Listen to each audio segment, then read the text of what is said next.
네, 이번 시간에서는 고려의 문화에 대해서 다루어 보도록 하겠습니다. 고려로는 마지막 시간입니다. 고려 같은 경우는 불교, 유교, 도교가 골고루 발달한 사회였는데요.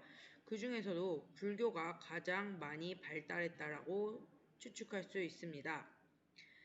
그 증거로는 승과가 설치된 것을 먼저 볼 수 있는데요. 자, 과거 시험에 승려가 보는 과목이 있었다는 것을 의미합니다. 자, 과거가 뭐 하는 거였어? 인재, 즉 관리를 뽑는 거잖아요. 이 관리를 뽑는데 승려를 뽑는 제도가 있다는 것은 그만큼 불교가 국가에서 중요하게 여겨졌으며 불교의 발달의 배경이 되었다라고 할 수 있습니다.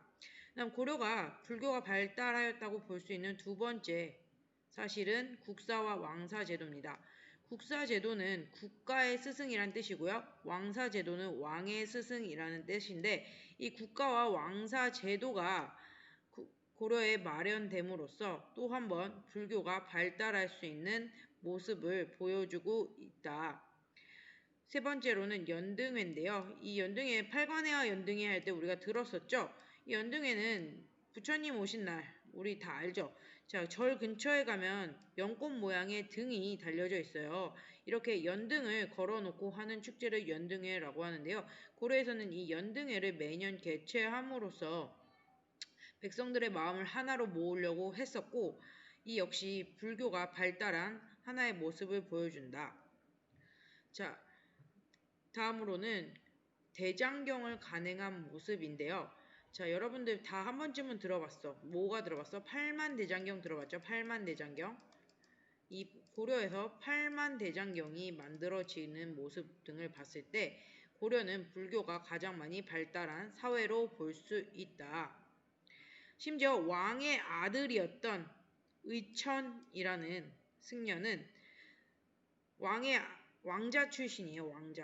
왕자 출신이 왕의 아들이 이렇게 의천이라는 이름의 승려로 활동한 것을 보았을 때도 이 고려에서 스님의 위치나 불교의 위치가 굉장히 높았던 것을 알 수 있다. 이 왕의 아들이었던 의천은요, 다시 고려 시대에 교종을 중심으로 다시 선종을 통합해서 천태종을 창시하였고요. 이를 통해서 고려 불교를 통합하고자 하는 모습까지 보이기도 한다. 자, 고려에서 1번이 불교였다면 2번은 뭐야? 2번은 유학이다. 유학. 2번은 유교다. 유교는요, 광종 때 과거제가 마련되면서 본격적으로 발달하게 되었고요. 자, 성종 때 유교 최승로에 의해서 유교 정치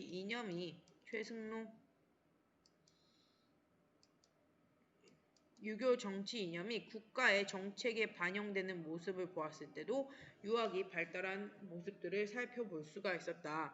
한때 무신들이 정권을 잡았을 때 유학이 사회적으로 외면받기도 했으나 결국에는 국가를 다스리는데 유교적인 법칙이 필요하였기 때문에 최씨 정권쯤에 가면은 다시금 유학자들의 위치가 좋아진다. 입지가 좋아진다. 고려는 굉장히 관용적인 나라예요. 그래서 도교와 풍수지리설도 발달한다. 도교는요, 특히 국가의 안녕과 왕실의 번영을 비는 종교로도 발전을 하였고요. 여기다가 신비한 성격의 도참 신앙이 더해져 풍수도참 사상으로 발전을 하였습니다. 이 풍수도참이 뭐냐면 여러분들 세대는 잘 모르나? 저희 할아버지가 지관이에요. 지관이라는 게 뭐냐면 관리인데 저희 할아버지가 관리였는데 어떤 관리였냐면 땅을 보는 관리예요. 땅을 보는. 그래서 저희 할아버지는 그 남의 무덤자리를 봐주는 역할을 했어요.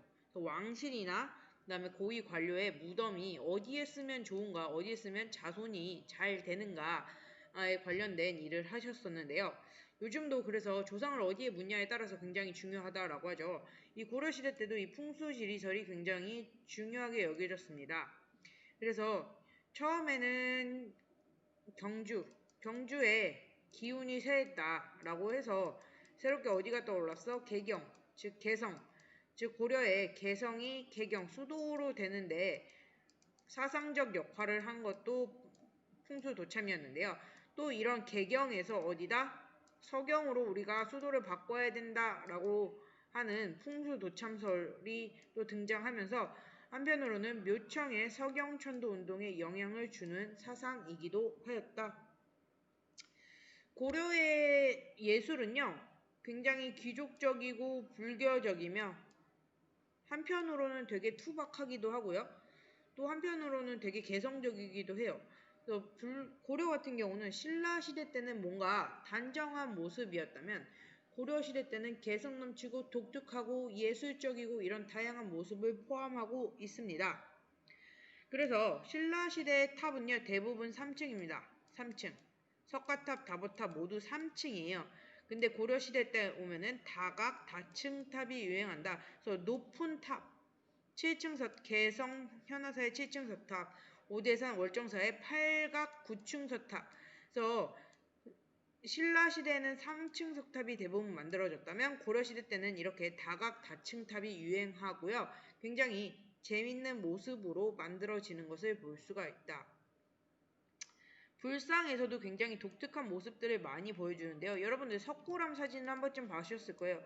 석굴암 사진은 굉장히 정제되어 있는, 굉장히 세련된 모습을 하고 있다면 이 고려시대의 철로 만든 부처님 상이나 석불, 거대한 부처님 돌 조각은요. 굉장히 개성적인 모습을 가지고 있다. 이것은 지방의 후족들이 자신의 위세를 뽐내거나 자신의 모습을 부처님의 모습처럼 만들어 놓은 데서 나타나기도 한다. 고려시대 때는요, 대체적으로는 예술의 주제는 불교예요. 불교이면서 다양하고 독창적인 모습들을 보이고 있는 것을 우리가 알 수 있습니다.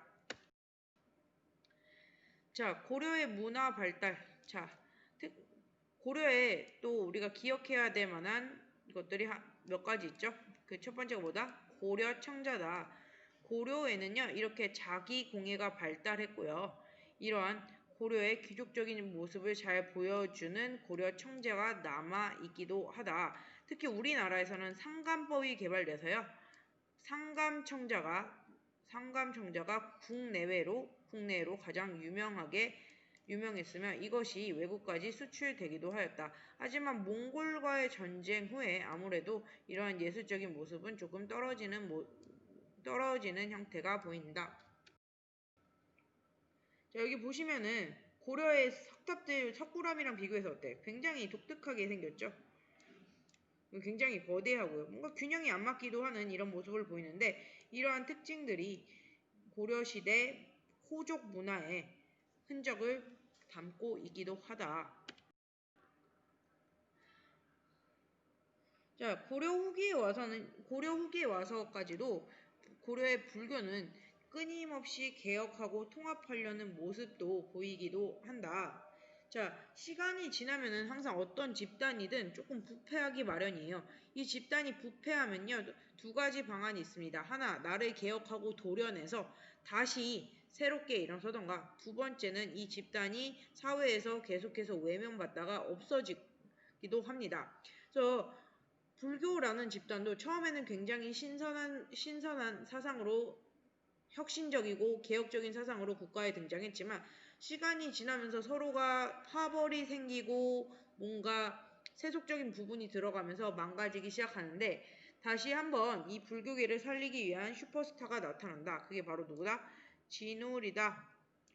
진울은요, 수선사라는 절을 중심으로 불교 개혁 운동을 전개했고요. 자, 오늘날 우리가 아는 조계종, 오늘날까지도 가장 우리나라에서 유력한 불교 종파인 조계종이 창시되고요.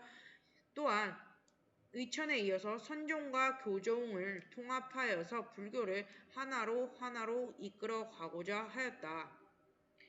하지만 원간섭기의 권문세족과 즉 친일파, 친원파와 연결되는 모습들도 보이면서요. 성리학이라는 새로운 사상적인 무기를 가지고 온 신진사대부들에게 불교가 배척되고 조선에 와서는 어떻게 된다? 조선시대 와서는 불교가 아웃된다. 우리는 항상 어떤 집단이거나 어떤 개인이거나 어떤 곳에 있으면 항상 자신의 모습을 계속해서 뒤돌아봐야 될 것 같아요. 이제 고려 후기에 이렇게 성리학이라는 것이 중국으로부터 수용이 되는데요. 성리학은 인간의 심성과 우주의 원리를 성리를 철학적으로 탐구하는 새로운 유학의 형태고요. 이제 원의 학자들과 교류하면서 이러한 성리학이 본격적으로 수용됐다. 특히 이 성리학은 누가 소개한다? 얘들아, 이거 나중에 중요한 부분이에요. 안양이 소개했고 이 이재현이나 이색 등의 제자들이 이를 고려에 적극적으로 전달하였다. 이러한 성리학이 특히 신진사대부에게 수용되고 이 신진사대부가 누구였어? 공민왕 시기의 중앙정계에 등장하면서 권문세족의 불법성을 비판하고요. 새로운 정치질서와 사회를 건설하면서 이 신흥사대부가 누구랑 연결된다? 신흥무인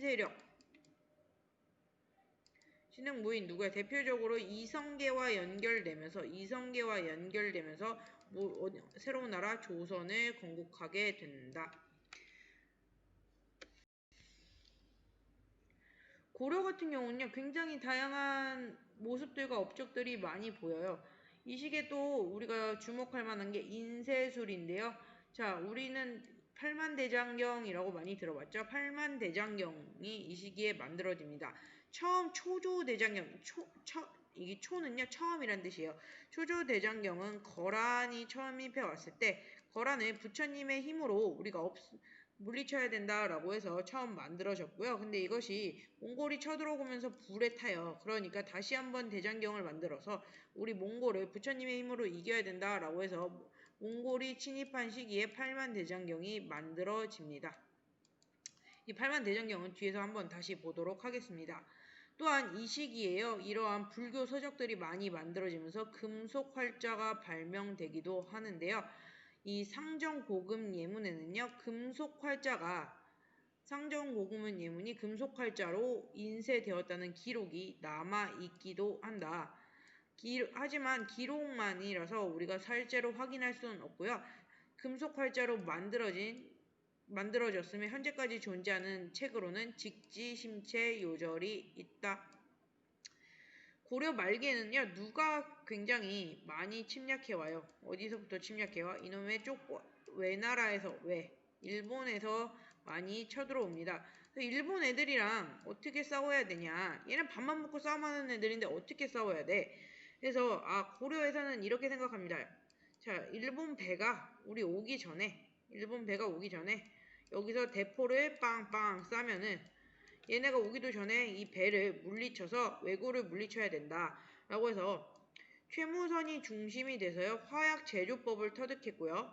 이 화통 도감을 설치해서 화약과 화포를 제작해서요 왜구를 실제로 격퇴하는 모습을 보이기도 합니다. 그래서 우리 이순신 장군께서 이런 화약과 화포로 임진왜란을 승리로 이끌었는데요. 이러한 기술들은 다 이런 고려시대 때부터 우리가 꾸준히 축적되어 온 결과다.